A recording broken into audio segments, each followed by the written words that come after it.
Good day, everyone.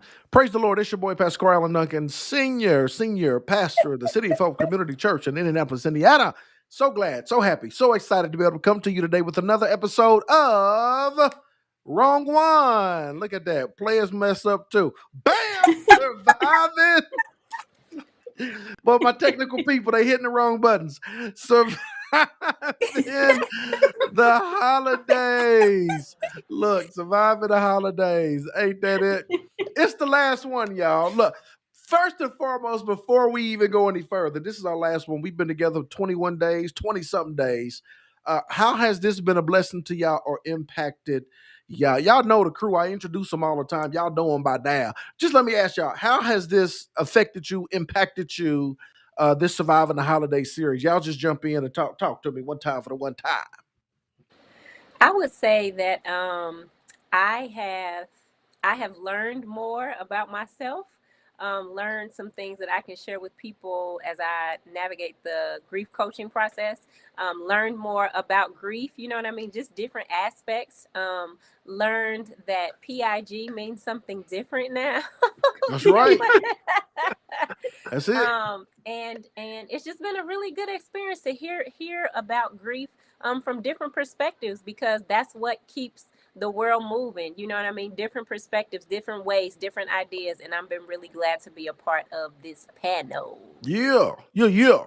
Ashton, what about you? Yeah, for me, like I really appreciate community. So I always love having any opportunities to get with other people and just kind of have a space to share thoughts and ideas. Because I think that not only helps me to grow as a person, but that's been helpful for me even professionally. Even this season, having situations where clients are having to navigate issues around grief and loss, being able to have things fresh in my mind that I can pull from and share with them has been really helpful for me. Yes, community's powerful, cross-pollination. You gotta have it. Reverend Fisher, talk to us. Yeah, knowledge is power. This has been a forum for me to continue to gain knowledge, to insert. It's like that injection. Each time that these have come around, it's a means by which for me to continue to infuse more knowledge in the realm of grief, but ways to continue to empower myself, ways to continue to grow, nurture myself despite how long it's been since a loved one has passed, knowing that death is a part of life. You know what I'm saying? And we've got to prepare ourselves for what's to come. So I've just appreciated the knowledge and sticking things, as you've always heard me say, into my toolbox, because you never know when you're going to what tool, whether it's a wrench, a screwdriver, or whatever in this That's thing right. we're experiencing in life. So I'm thankful. I'm thankful to each one of you guys for pouring into my life in this form. So thank you. Man, it's been absolutely phenomenal. And I don't know what God is up to, but God is up to. I smell something in the atmosphere, y'all. This may be our last session for this series, but I smell something in the atmosphere. And I'm excited about it. Well, look, y'all, today is Christmas Eve, very special day. We want to talk about something very important. All of us been very important, but today we're going to talk about don't forget to remember. Don't forget to remember. I'm going to just sing it. And I'll take with me the memories to be my sunshine after the rain. Well, that's it right there. That boy, the men right there. Don't forget to remember. Y'all know what's so powerful about that song? And originally it was sung, I forgot the name of the group, but it was sung during the movie Cooley High when Coach Cheese died. And they sung It's So Hard to Think About It Yesterday, but then Boys to Men redid it. I love it because they said, I'll take with me the memories to be my sunshine after the rain. I tell people all the time, make memories so you can take memories. At the end of the day, when that loved one is gone, when that opportunity is over, After that transaction has been made, the only thing you have are memories. That's it. That's it. All you have are memories. And so if you utilize your time making memories, when someone passes, when someone transitions, you can take those memories to be your sunshine after the rain. And those are the things that we're saying, don't forget to remember. I know you're crying. I know it's hard. I know you're grieving. I know you're going through. I know it's rough. I know it's your first Christmas without them. But guess what? God gave you 5, 10, 15, 20, 30 Christmases with them. And so this is a tool, tip, technique, takeaway that will help you to navigate if you don't forget to remember. I mentioned on one episode when I was dismissed from a particular job, not to hold bitterness in my heart. I wrote down my 10 most memorable moments, right? That I wanted to hold on to these foundational moments and memories that took place here at this particular place. And just so many different things, so many different memories that you want to hold near and dear to your heart regarding your loved one, regarding things that have transpired in your life that can help you navigate through the holiday season. Dr. Douthit, come on and talk to us. Talk to the people about don't forget to remember. Before you talk, just go ahead and sing a little bit. Give us a little bit of the Ooh, whatchamacallit. I'm just see, playing. that's not my ministry. That's not my ministry. I know my limits. Talk to us about don't forget to remember. So I'm thinking about this from two different standpoints. So initially, what I was thinking about was, like you said, kind of remembering those positive moments and the times that you did have, and finding a way to acknowledge and honor those things, and continuing to use that to also then make new memories. I know you've mentioned this before, of just how influential your father was in your life, and then how you've now used that emotion and maybe the pain associated with that loss and repurpose it in a way to show up and be present, and be the male figure in somebody else's child's life the way that your father was in yours. So even things like that can be helpful in not only remembering who that person was in your life, but then also doing new things to continue to honor that person's memory at the same time.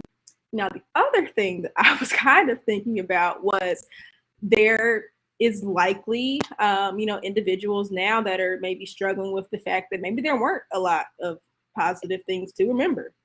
Yeah. Maybe there's some complicated feelings or thoughts around the loss of that person, and it may be difficult to say, I can't really think of something that was positive for me to remember. So that I would also say to remember that you also have the opportunity to make new memories.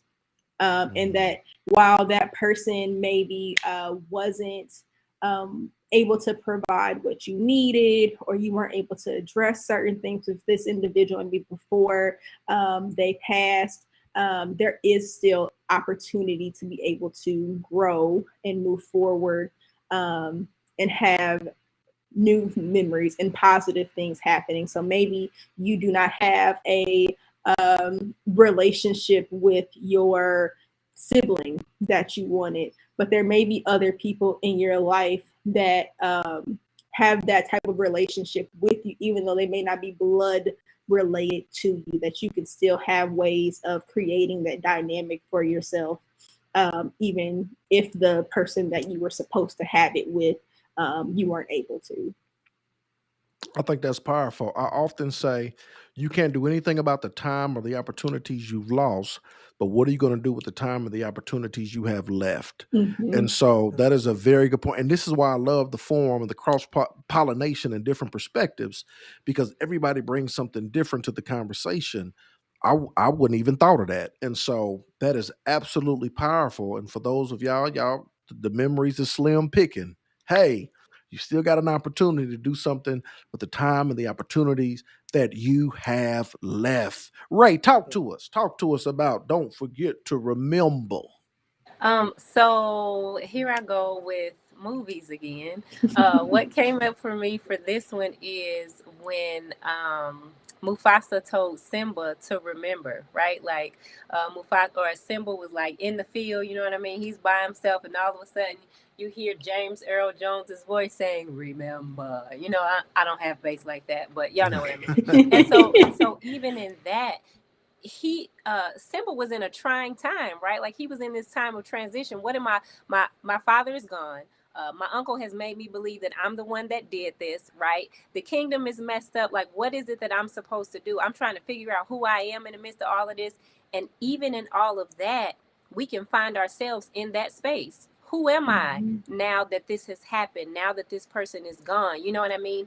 Did I have some part to play in the fact that this has happened? Or did I not? I know for me personally, wow. And I don't know that I've ever, this is my first time saying this publicly.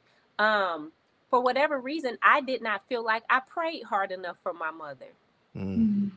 Mm. Right? Like, dang, if I had to pray one more time, or if I had to pray Mhm. a little bit longer, if I had to said this instead of that, then what would have happened? You know what I mean? Mhm. And so we all find ourselves in these spaces where sometimes remembering is hard. Sometimes remembering is not fun. Sometimes Yeah. remembering is like, man, why did I have to think about this? Or man, why did I have to go there? But we have to go there so that we can get to wherever it is we're supposed to get to. You know what I mean? So while on one side we look at that, don't forget to remember as like the positive, and then the same thing that you just said about, everybody doesn't have the best memories to think about, right? And so you have to create them. You have to allow yourself some space, like you said, to do well with what it is that you have left. Even if it's something where you say to yourself, well, if I could have with my mother, my father, my daughter, whatever that is that you could have done, they might not be here for you to do it with, but there's somebody else who is. You know what I Yeah. mean? And so I think it's just a matter of understanding what remembering is going to look and feel like for you. Again, allowing yourself to be in that space of seeing that and feeling that, and then moving forward in the best way possible. Man, that's good. That's so good. Y'all bringing so many different perspectives to the topic, and I truly appreciate it. Ray, I don't know if to call you Ray or Siskel and Ebert because you watch all of these movies and you bring all of these movie illustrations. Hey, you call me extraordinary Greek coach, so whatever fits to be, I'm gonna go ahead and rock it in there. I got you. I got you. I love it. I love Reverend Fisher. Talk to us. Don't forget to remember. Yeah, memories are important. I mean, from the perspective, you don't get time back. The coulda, shoulda, wouldas. You got to constantly keep yourself in the imprints of time. Time is important, but remembering, I constantly, will focus on Bree.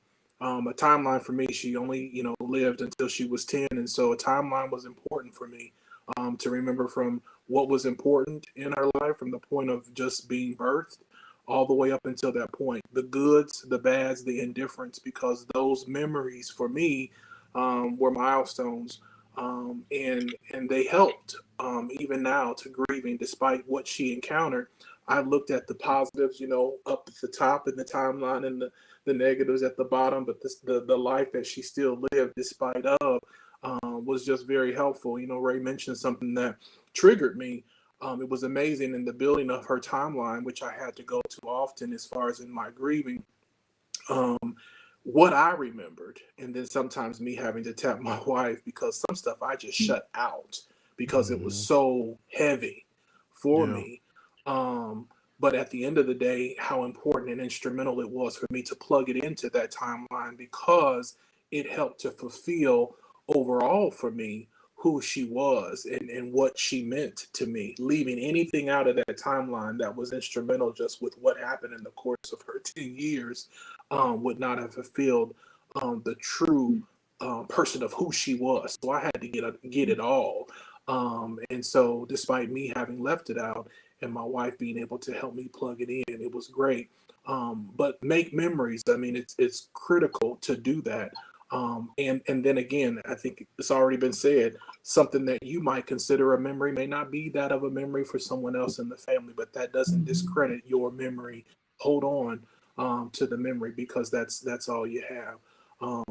So I still would stress to everyone listening to time. You can't get time back. So please make the most of the time that you have with those that you have, but do still be conscious of the time that you had with those that are no longer here.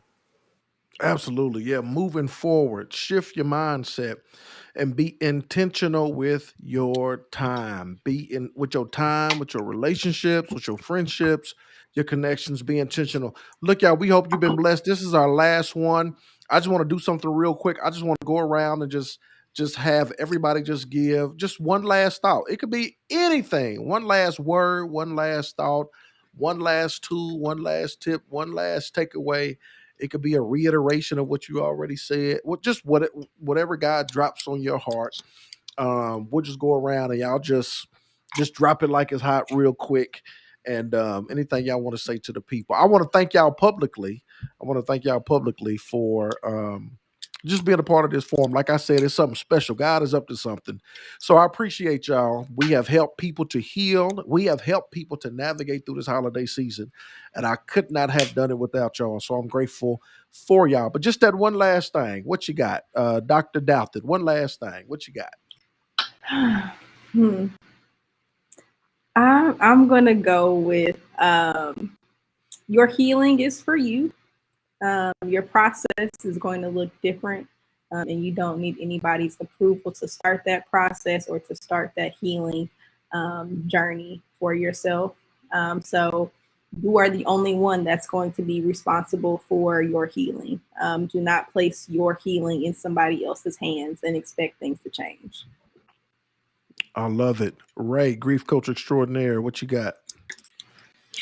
Um, I was about to say, so another movie that came, but it didn't. One of the last things that you said is something that was not necessarily a tip, tool, or technique that we have talked about in these last 20 some odd days, but to be intentional with our time, right? All we have is right now. Yesterday is gone.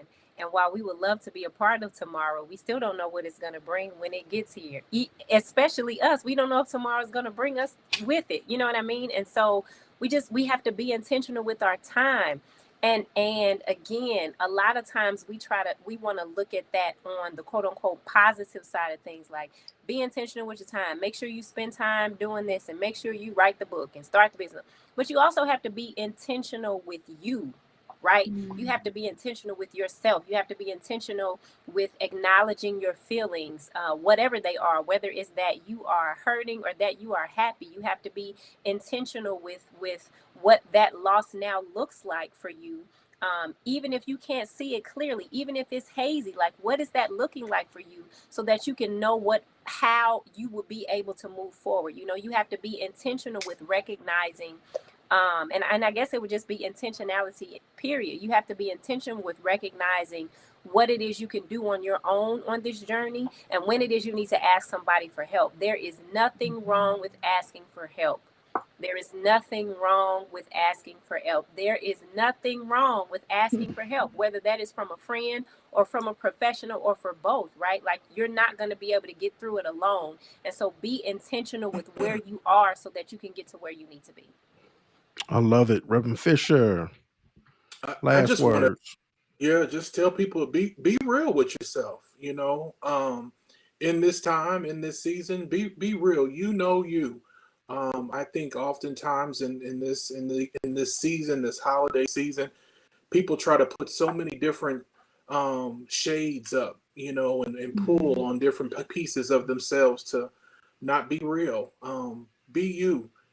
This is not a time for you to try to put up a front, but this is a time for you to be the best you that you can be. Something we've heard many times over the years. It's okay not to be okay. The best thing for you to recognize is that if you're not okay, how and what then do you then have to do? And if some of these tips that we've provided over these last 21 days can be helpful, can be a prescription to your pain, perhaps that's something that will get you to bring out the real you in you. But nobody should be writing your prescription if they don't know your pain. And be careful who you go to write that script, because that can cause you not to be the real you. So just be you, be real and who you are, because you are somebody. You are somebody. And grief happens to all of us as a course of this life cycle. So just be you. I love it. I love it. I love it. I love it. Thank y'all for sharing. My last word is small steps. They lead to great distances. Love y'all with the love of the Lord. Now you know. Let's go.